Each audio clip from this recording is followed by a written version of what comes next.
नमस्कार मेरे प्यारे साथियों, आप सभी का स्वागत है एक और नए सेशन में। तो यहाँ पर बच्चों जो हमारा 40 डेज इंग्लिश ग्रामर कोर्स चल रहा था उसमें आज है लेक्चर नंबर 20। पिछले वीडियोस में हम लोग स्टूडेंट 19 लेक्चर कंप्लीट कर चुके हैं। तो आज क्लास में हम लोग करेंगे 20 लेक्चर। तो अभी तक अगर बातचीत कर ले तो यहाँ पर हम लोगों ने कई क्लासें ली जिसमें नरेशन हमने पूरा आपको कंप्लीट करा दिया।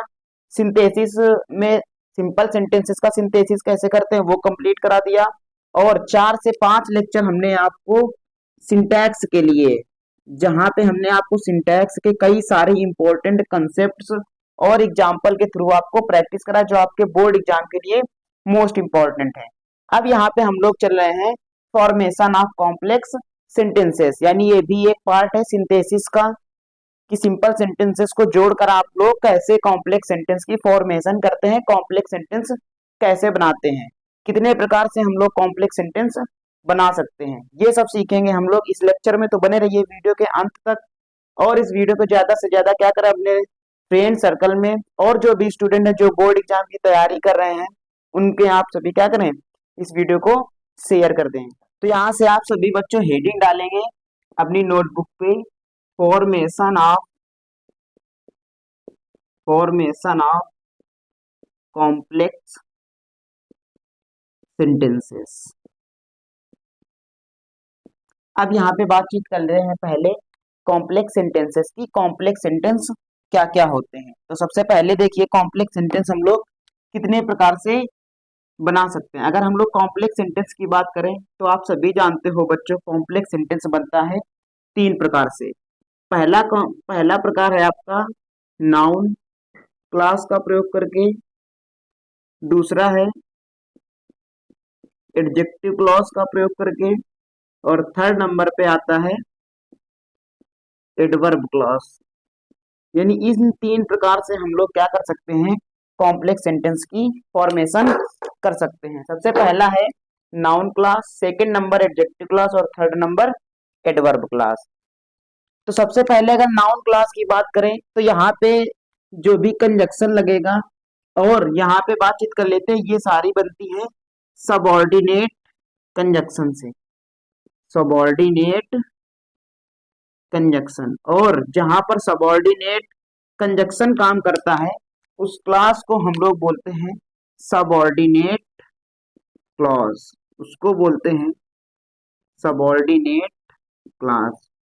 यानी कहने का मतलब है जैसे एडजेक्टिव क्लास हो गई, एडवर्ब क्लास हो गई, नाउन क्लास हो गई, ये सारी जुड़ेंगी एक प्रिंसिपल क्लास से और जोड़ने का काम करेगा सबऑर्डिनेट कंजक्शन। तो वो जो क्लास जिसमें सबऑर्डिनेट कंजक्शन लगा होगा वो क्लास हमारी कहलाएगी सबऑर्डिनेट क्लॉज। आई होप आपको इतनी बात क्लियर हो गई होगी। यहाँ पर बातचीत करते हैं नाउन क्लास की। तो जहाँ नाउन क्लास जो होता है वो बच्चों आपको अर्थ देता है का, की, के, की कहाँ, की क्यों, की कब एंड सो ऑन। इस प्रकार से बच्चों कंजक्शन का अर्थ यहाँ पर निकलता है। एडजेक्टिव क्लास की बात करें तो एडजेक्टिव क्लास में आपको निकलेगा जा से, है ना, जैसे जहां, है ना, इस प्रकार से अर्थ किसका निकलेगा एडजेक्टिव क्लॉज का। एडवर्ब क्लास आप सभी जानते हो बच्चों 9 प्रकार की होती। कितने प्रकार की 9 प्रकार की। कौन कौन सी होती है एक बारी मैं आप सभी को यहाँ पे लिख के बता देता हूँ। इसको याद करने का एक फार्मूला मैं यहाँ पे लिखे देता हूँ, इसको आप अपनी नोटबुक पे नोट कर लें। टी पर सी क्यूब आरपीएम, ये आपका फार्मूला है टी पर सी क्यूब आरपीएम। सबसे पहला वर्ड आता है आपका टाइम, दूसरा पी से आता है प्लेस, आर से आता है रीजन, आगे बात आती है सी से। सबसे पहले आप लिखें कंडीशन, इसके बाद लिखें आप कंपैरिजन, फिर लिखें कंट्रास्ट। क्या लिखें कंट्रास्ट।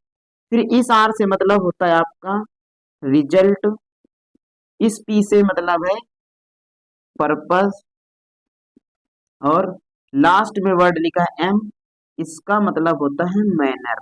यानी इन 9 प्रकार से हम लोग क्या कर सकते हैं बच्चों, एडवर्ब क्लास बना सकते हैं। देखो, टी से टाइम, पी से प्लेस, आर से रीजन, ये 3 है। सी से, सी क्यूब का मतलब है 3 बार। देखो, एक बार कंडीशन, अगली अगली सी से मतलब है कंपैरिजन, और एक और यहाँ पे मैंने लिखा है कंट्रास्ट।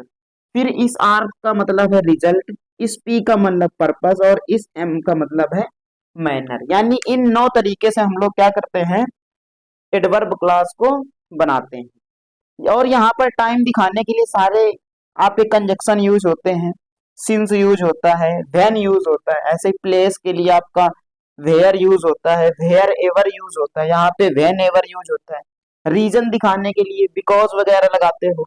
ऐसी कंडीशन दिखाने के लिए कंपैरिजन, कंट्रास्ट, रिजल्ट दिखाने के लिए पर्पस और मैनर, इन सभी चीजों को दिखाने के लिए हम लोग सबऑर्डिनेट कंजक्शन का प्रयोग करते हैं। तो ये एक हो गया आपका ओवरव्यू आपके टॉपिक के बारे में, कैसे कैसे हमको क्लास में आगे बढ़ते रहना है। तो आइए सब, अब आप हम लोग क्या करते हैं, अपना टॉपिक स्टार्ट करते हैं।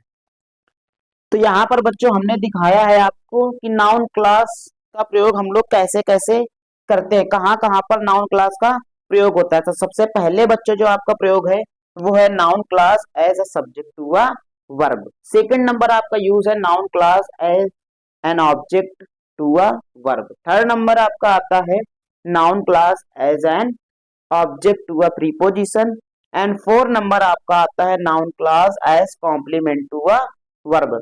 और लास्ट एंड फाइनल है noun class as case in apposition. जो केस इन एपोजिशन का केस है, ये बच्चों मैंने आप सभी को बता रखा है पीछे जब हम लोग सिंपल सेंटेंसेस का सिंथेसिस कर रहे थे। कॉम्प्लीमेंट क्या होता है, कॉम्प्लीमेंट की हिंदी होती है बच्चों पूरक। क्या होती है, पूरक। यानी ये क्या करता है, ये सेंस पूर्ण करता है किसका, वर्ब का। इसलिए हम इसको कहते हैं कॉम्प्लीमेंट टू अ वर्ब। क्योंकि वर्ब का कॉम्प्लीमेंट नहीं होगा तो फिर हम समझे कैसे कि सेंटेंस कह क्या रहा है। यहाँ पर देखिए क्या है, सब्जेक्ट टू अ वर्ब, यानी नाउन क्लास पूरी की पूरी वर्ब की सब्जेक्ट बनेगी। यहाँ पर जो नाउन क्लास है ये वर्ब का ऑब्जेक्ट बनेगी, और यहाँ पर नाउन क्लास बनेगी प्रीपोजिशन का ऑब्जेक्ट। तो आइए इनको हम लोग समझते हैं। सबसे पहला देखो आपके सामने लिखा है नाउन क्लास है सब्जेक्ट टू अ वर्ब। देखो यहाँ पर दो सेपरेट सेंटेंस लिखे हैं। You are a thief, it is known to all. You are a thief, it is known to all. तुम एक चोर हो, it is known to all, ये सबके द्वारा जाना जाता है। तो इट किसके लिए आया है, इट बच्चों यहाँ पर आया है इस पूरी की पूरी स्टेटमेंट के लिए। You are a thief, it is known to all. तो यहाँ पे देखो हमने दैट का प्रयोग किया है, कंजक्शन दैट लगाया है, और आपकी यहाँ पे जैसे ही आपने दैट लगाए कंजक्शन बन गई। आप ये कंजक्शन बन गया और ये क्लास बन गई नाउन क्लास। क्या बन गई, क्या बन गई बच्चों, नाउन क्लास। देखो कैसे, कि यू आर अ थीफ, कि तुम एक चोर हो, इज नोन टू ऑल, सबके द्वारा जाना जाता है। तो ये देखो वर्ब है, वर्ग के पहले उसका दिया गया है सब्जेक्ट। क्या दिया गया है बच्चों, सब्जेक्ट। आई होप आपको ये क्लियर हो गया होगा। ये वर्ब है, वर्ब के पहले सब्जेक्ट है, और उस सब्जेक्ट का काम कर रही पूरी की पूरी एक नाउन क्लॉज। इस वजह से यहाँ पे नाउन क्लास काम कर रही है as a subject to a verb. Second number देखते हैं। सेकेंड नंबर लिखा है noun class as object to a verb. देखिए दो सेंटेंस आपको अलग अलग दिए गए हैं। Ram is a dull boy, every teacher knows it. It आया है इसके लिए, इस क्लॉज के लिए। एवरी टीचर नोज, हर हर अध्यापक जानता है। इट क्या जानता है, Ram is a dull boy. तो यहाँ पे सेंटेंस देखो बना है, every teacher knows, every teacher knows verb की फर्स्ट फॉर्म में एस या ई एस, ये है वर्ब आपकी। नोज क्या जानता है, that Ram is a dull boy. Every teacher knows, हर अध्यापक जानता है कि Ram is a dull boy. तो इस वर्ब का ऑब्जेक्ट बच्चों ये पूरी की पूरी नाउन क्लास है, इसलिए यहाँ पे काम कर रही है noun class as object to a verb. यहाँ पे काम कर रहे थे noun class as a subject to a verb. यहाँ पे कहेंगे noun class as an object to a verb. I hope आपको समझ में आ गए होंगे दोनों कंसेप्ट कि नाउन क्लास सब्जेक्ट में कैसे काम करती है, नाउन क्लास ऑब्जेक्ट में कैसे काम करती है। आइए अब जानते हैं noun class as an object to a preposition, कैसे प्रीपोजिशन का ऑब्जेक्ट बनती है नाउन क्लास। देखो ये लिखा है I told you that yesterday, मैंने जो तुम्हें कल बताया, you must rely on it, तुम्हें उस पर रिलाई करना चाहिए, तुम्हें उस बात को समझना होगा, समझना चाहिए। देखिए लिखा है you must rely, you must rely, इसके बाद लिखा है ऑन, ऑन आप सभी जानते हो प्रीपोजिशन, और प्रीपोजिशन के बाद हमेशा से ही उसका क्या आता है बच्चों, ऑब्जेक्ट आता है। क्या आता है, ऑब्जेक्ट।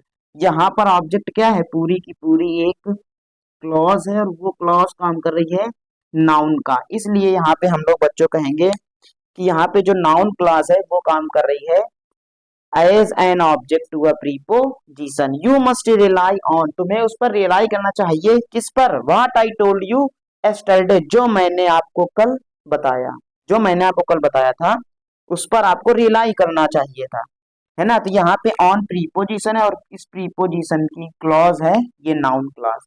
इस प्रकार से यहाँ पर हमारे तीन कंसेप्ट क्लियर हो गए। कौन कौन से, noun as a subject to a verb, noun as an object to a verb, and third number noun clause as an object to a preposition। Complement का मतलब मैंने अभी आपको बताया, कॉम्प्लीमेंट का मतलब होता है पूरक, जो किसी चीज को पूर्ण कर दे उसको हम लोग बोलते हैं कॉम्प्लीमेंट। देखिए सेंटेंस लिखा है Ram has failed in the examination, Ram परीक्षा में फेल हो गया। The reason is his carelessness, कि उसका जो रीजन है फेल होने का वो क्या है, उसकी लापरवाही। क्या है बच्चों, लापरवाही। तो यहाँ पे देखो लिखा है the reason of Ram's failure, Ram के फेल हो जाने का कारण, इन द एग्जामिनेशन परीक्षा में, यानी राम के परीक्षा में फेल हो जाने का कारण इज है, क्या है, दैट ही इज केयरलेस, कि वो केयरलेस है। यानी ये जो नाउन क्लास है ये है बच्चों नाउन क्लॉज, और ये काम कर रही सेंटेंस में कॉम्प्लीमेंट का, इस वर्ब का। भाई लिखा है the reason of Ram's failure in the examination, परीक्षा में राम के फेल हो जाने का रीजन है, क्या है रीजन, वो दैट ही इज केयरलेस, कि वो क्या है, केयरलेस है, लापरवाह है। ये कॉम्प्लीमेंट है, इस सेंटेंस का पूरक क्या है, ये नाउन क्लॉज है। यानी अगर हम लोग इस नाउन क्लॉज को हटा दें तो एक अधूरी स्टेटमेंट बन जाएगी। क्या बन जाएगी, अधूरी स्टेटमेंट बन जाएगी। इस वजह से हम लोग इस क्लॉज को कह रहे हैं इस वर्ब का कॉम्प्लीमेंट। क्या कह रहे हैं, इस वर्ब का कॉम्प्लीमेंट। आगे सेंटेंस लिखा noun clause as case in apposition. देखो केस इन एपोजिशन वो होता है, यहाँ पे देन ना करके बच्चों दैट कर लीजिए। देखो आपका जो केस इन अपोजिशन होता है, केस इन अपोजिशन वो क्लॉज होती है जिसको हम क्या करते हैं, जिस नाउन के लिए वो आ रही होती है उसी के बगल में रखते हैं और इसको कॉमा से बंद करते हैं। ये हमारी क्या होती है, एक केस इन अपोजिशन होता है। देखो जैसे लिखा है Gandhi ji was shot dead, Gandhi ji मार दिए गए। This news spread like a fire, ये खबर कैसे फैल गई, जैसे आग हो, यानी आग की तरह ये खबर फैल गई कि Gandhi ji was shot dead. तो देखो दिस न्यूज, यहाँ पे लिखा है दिस न्यूज, दिस न्यूज, और न्यूज कौन सी, that Gandhi ji was shot dead, the news that Gandhi ji was shot dead spread like a fire, news की गांधी जी मार दिए गए स्प्रेड लाइक अ फायर, आग की तरह फैल गई। यहाँ पे आपकी जो बीच में क्लॉज लिखी है बॉक्स के अंदर ये है केस इन एपोजिशन में, और ये आ रही है इस नाउन के लिए। भाई न्यूज भी तो एक नाउन होता है, ये इसके बगल में इसी वजह से रखी गई है, आगे आपका वर्ब लगा है। तो इस प्रकार से बच्चों हम 5 प्रकार से करते हैं नाउन क्लास का, नाउन क्लास का प्रयोग करके कॉम्प्लेक्स सेंटेंस बनाते हैं। ये सारे के सारे क्या है बच्चों, कॉम्प्लेक्स सेंटेंस बने। अगर आप इनका स्क्रीनशॉट लेना चाहते हो तो ले लीजिए या फिर आप इनको अपनी नोटबुक पे नोट कर सकते हैं। इनका आप सभी को ये जो आप क्लास पीएनजी है, इसको हम लोग बोलते हैं बच्चों क्लास पीएनजी। क्या बोलते हैं? Class PNG.